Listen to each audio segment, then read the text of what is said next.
ahead and do what it do. You know what to do. Hit that share button immediately. So that way you are not the only person who gets to have this conversation. Today we are talking about cost versus worth versus value. Now it might sound a little trivial or irrelevant to you, but I promise if you stick around to the end of this conversation, it will be well worth your time. And it will only cost you 30 minutes or less for some valuable information. Let's get started. The enigmatic entrepreneur whose words will make you sure. Know, trust, and believe. The master teacher has come to help you succeed. The gem dropper, the truth speaker, the voice in the universe that will bring you to your highest peak. Welcome to the Get High on Motivation Show with Mimi the Motivator, your favorite motivator's favorite motivator. The time is now. So pick up and put on your crown. Goodbye to yesterday. Welcome to life eternal.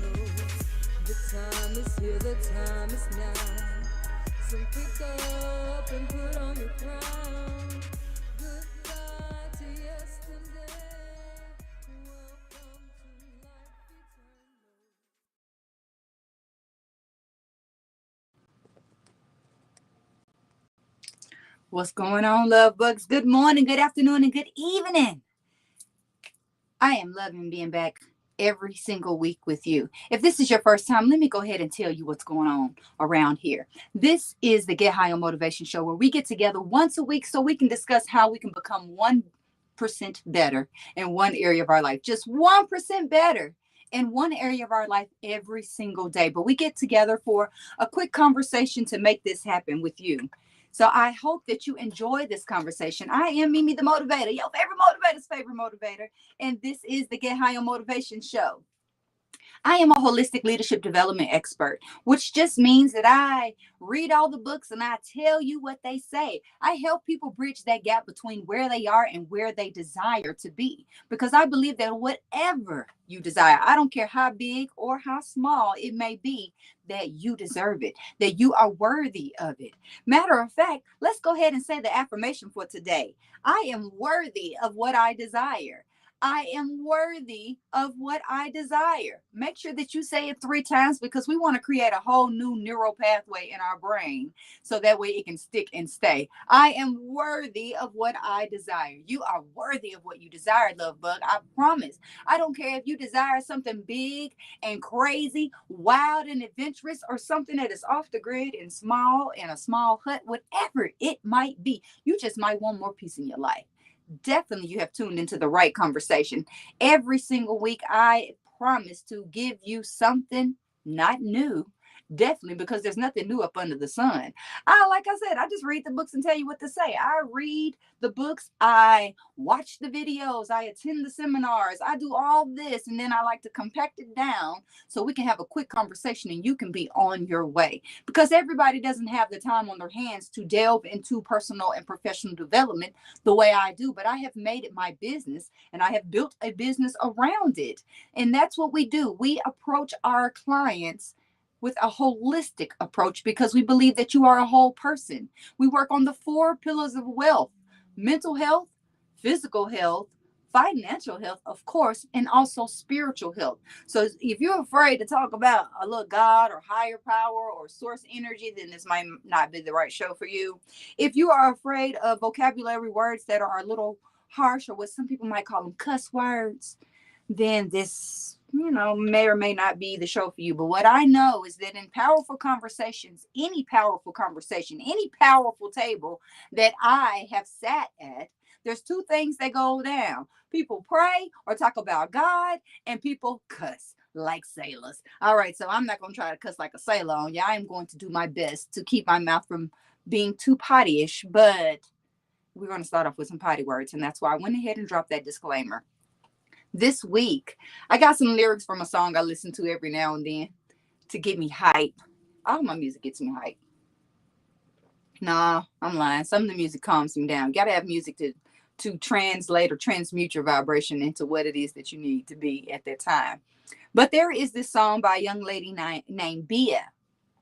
And the name of the song is Whole Lot of Money. And she says, ain't gonna keep me around no broke shit. That broke shit get old. Ain't gonna keep me around no broke shit. That broke shit get old. Now, let me translate that for those of you who may or may not speak Ebonics fluidly as I do. That is saying, you aren't going to keep me around any broke shit because that broke shit gets old. All right? I want you to be mindful of conversations that you're having with people or that you're listening in on, the music that you're listening in on. We have to protect our ear gate and our eye gate. Us ladies have to protect our ear gate more than anything. Fellas got to protect that eye gate. But you want to protect yourself from what I call pole mouthers. And pole mouthers are the people who are always talking about scarcity, talking about poverty. They're poverty-minded people. They can be 6-figure people, 7-figure people, but they still have a poverty mindset some type of way. We don't need anybody talking about money problems. We don't need anybody talking about what's not working out for them financially. Because then that is feeding our subconscious that very message. And that is not the message that we need to hear. If we are working on being abundant and wealthy in every area of our life, we need to hear abundant and wealthy conversations. Now, that doesn't mean that a person won't talk about, some type of dip in the stock market or how a business may have taken a loss. But we don't want to be in conversation with people who dwell on loss, who speak from a space of scarcity, meaning it could be something as simple as they're always wanting to know where the sales are or what sale. I gotta wait for it to go on sale. Oh, that's too expensive.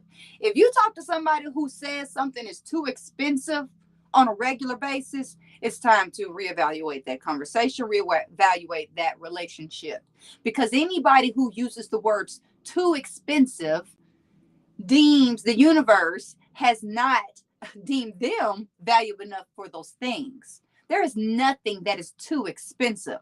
Now, what might be true is that you have not amassed enough money or the money mindset to attract something of such value. Man, I swear, this is not where I was going with this, but it's always happening, and it always happens just on time.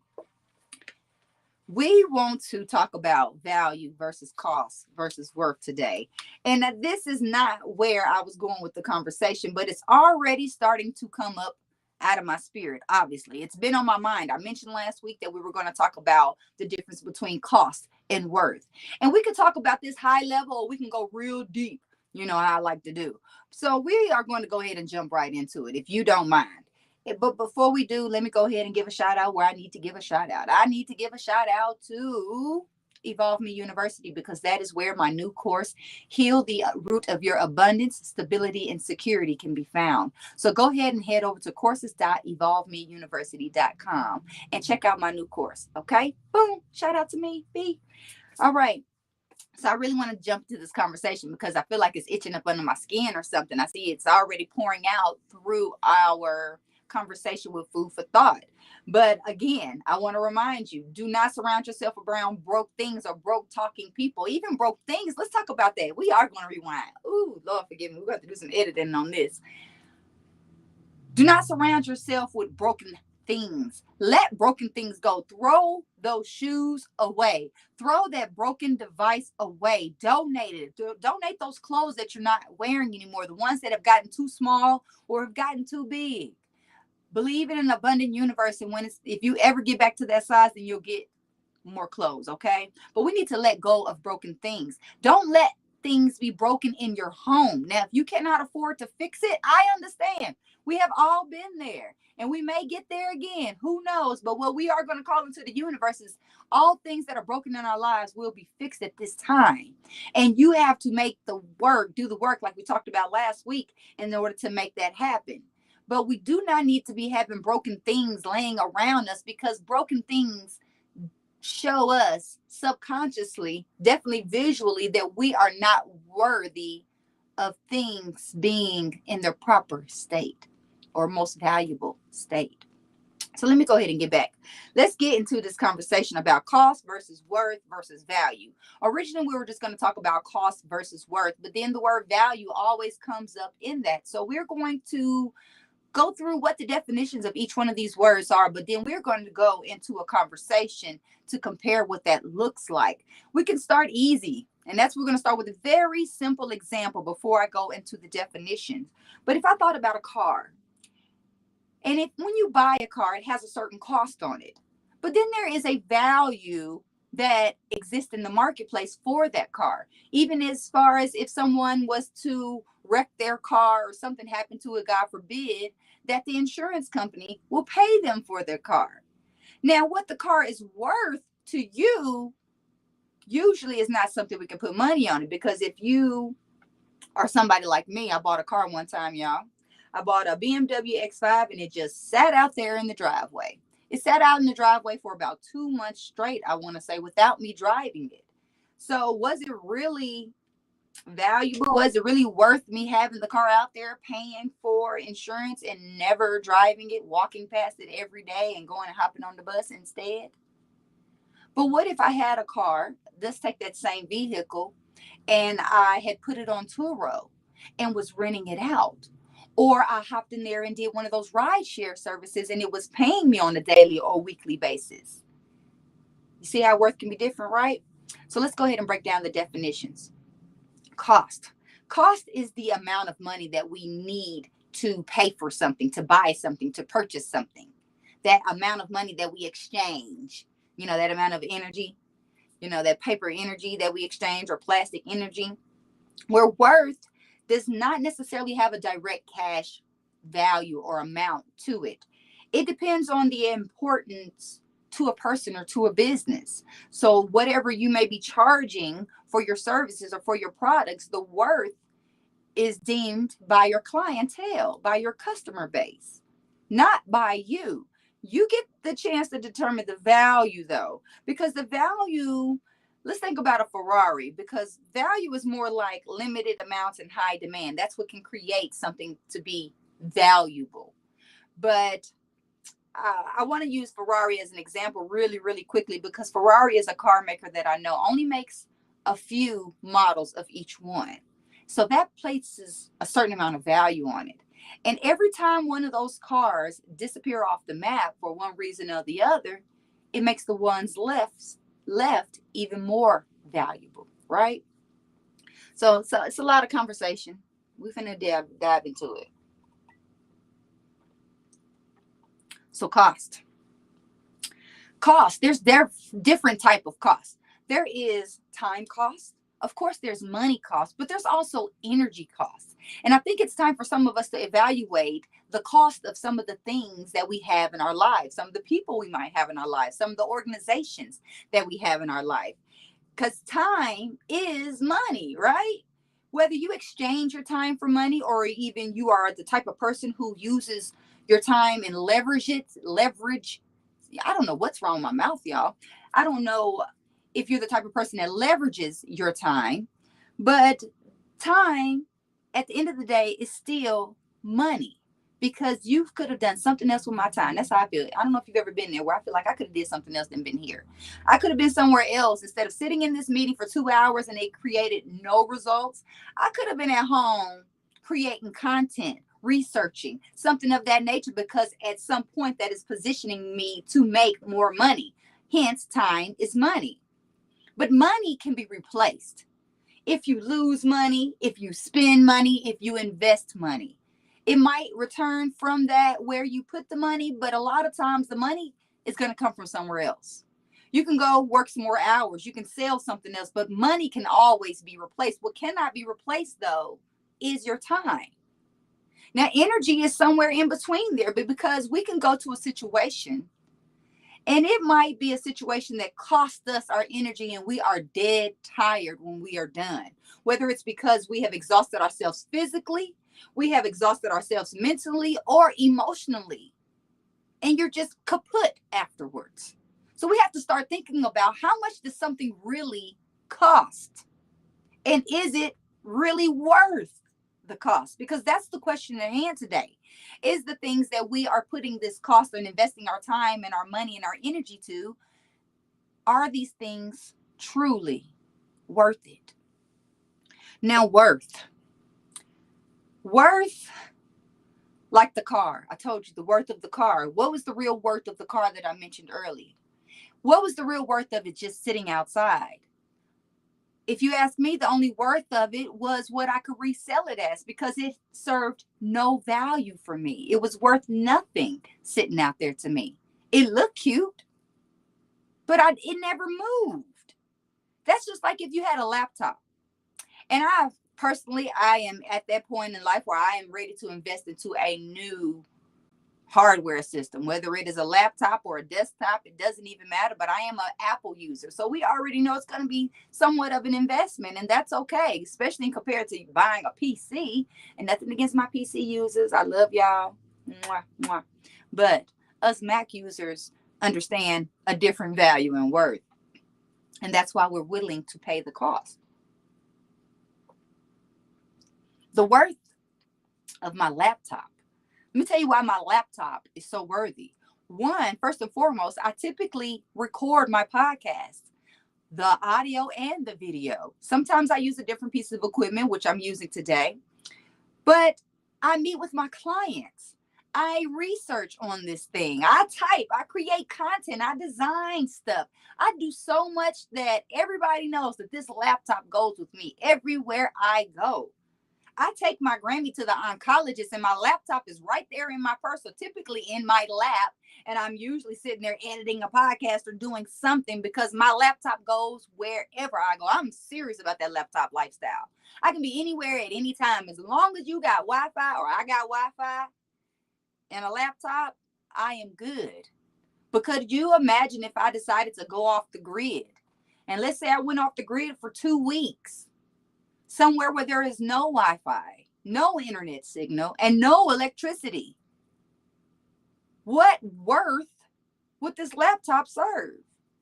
It wouldn't be worth shit, because I could only do so much and then it's going to die. And then I know somebody right now listening is saying, oh, you can use a battery pack. The whole point of being off the grid is being off the grid. So again, the laptop would serve no value. If I was going to spend the next 2 weeks in silence and meditating or something of that nature, this laptop serves no value. So let's talk about value. And I want to give a few examples of value for you to start thinking about. Now, one, I have to start with asking you, do you know your value? Do you truly know your value? Your value is not what you get paid. Whether you are an employee or an entrepreneur, that is not your value. That is just the worth that someone else has deemed you worthy of, the cost that someone else has deemed you worthy of. But our real worth and our real value does not come from outside sources, but it can depend on our environment. And I want to talk about two things. One is the water bottle example. I seen this video and it just blew my mind, and it came back to me the other day. I was sitting in Costco's in the food court and I seen the vending machine with the water bottles in it for 25 cents. Now, what I know is that I can go buy a case of that same water in the back of the store, and that water probably will cost me 10 cents a bottle. But if I just want that bottle right now out of that vending machine, then it costs me 25 cents. But if I go to a little league team's game and I go over to the concession stands, that same bottle of water might cost me $1 or $2. And then when I get to the airport, that same bottle of water is going to cost me about $5. Same bottle of water. But the value of the water was determined in that case by the environment, which tells me sometimes we might need to change our environment. You might need to move to a new city, a new state, a new country. You might need to move into a different industry, or just to a new company, to a new client that sees your worth and understands the value that you have built up in yourself. My next example is about $1.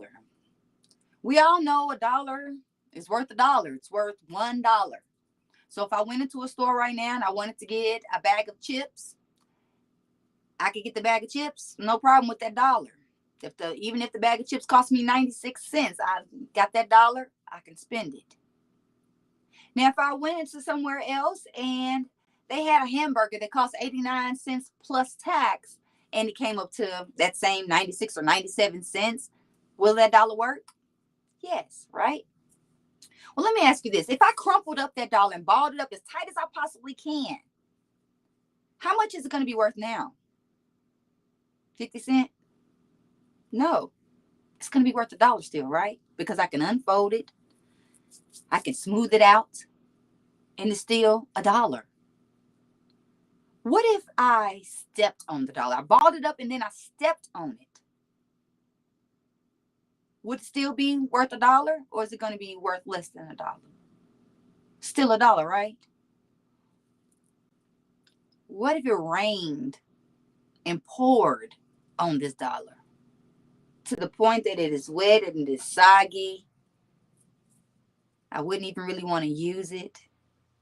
But is it still worth $1? Of course, right?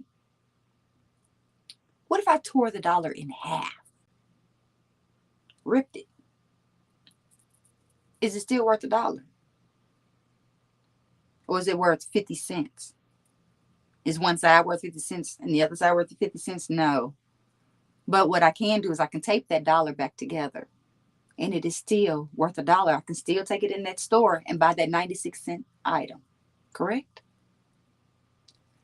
Let me ask you something, little bug. Do you know somebody? I'm going to say know somebody. I don't want to call you out.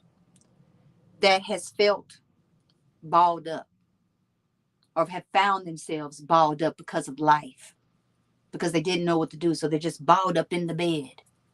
I don't know if you've ever been there. So maybe you've seen someone there. Do you know anybody who has been getting stepped on? Whether they've been getting stepped on by their family. I know parents out there getting stepped all over by their children. There are children getting stepped on by parents. There are employees getting stepped on by their bosses and their managers and supervisors. There are people getting stepped on in romantic relationships. Do you know anybody like this? Do you know anybody whose life has felt like it has just been torn up? You ever been tore up from the flow up? Of course you have. Or of course you know someone who has. Let me tell you something. Just like that dollar being balled up, stepped on, soggy, rained on, poured on, ripped up, it is still valuable. It still has its worth, and so do you. Life is always going to come at us, but that does not mean that we are not valuable, that we do not have worth. Because people are treating us in a certain manner does not determine our worth. Really, more so, it's their worth. It's how they see themselves. It's how they love themselves. And if people aren't capable of loving themselves properly, how can we expect them to love us properly? And the same thing goes for us. If we don't love ourselves properly, how can we expect anyone else to love us? We set the example. We determine our value. We determine our worth. Know your worth and add tax to it, is what I was told years ago. Know your worth and add tax to it. Know your value and know that you can always increase your value. Make it your business to increase your value. Increase your value in the marketplace. Increase your value in your relationships. Be a better lover. Be a better friend. Be a better person out here in the universe. Know your value. Know your worth. Know what it costs you to be in certain relationships. Know what it costs you to be in certain situations, organizations, and really do the math and see, is it worth the cost And you determine that by knowing your value. I got to get out of here, love bugs. We are out of time. We'll be back next week, same time, same place, wherever you get this. If you want to watch the video, then join me on YouTube at Mimi the Motivator. That's the channel. You'll find me. If you're watching this on YouTube and you're like, well, where do I listen to this later? Because I don't have time to watch right now. Then find Get High on Motivation on your favorite music or podcast streaming app. We're on over 25 platforms just for you. I love you. I appreciate you. I believe in you. And I believe that you are worthy. I am Mimi the Motivator, your favorite motivator's favorite motivator. Be happy. Be healthy. And please, love bug, be you. Love ya.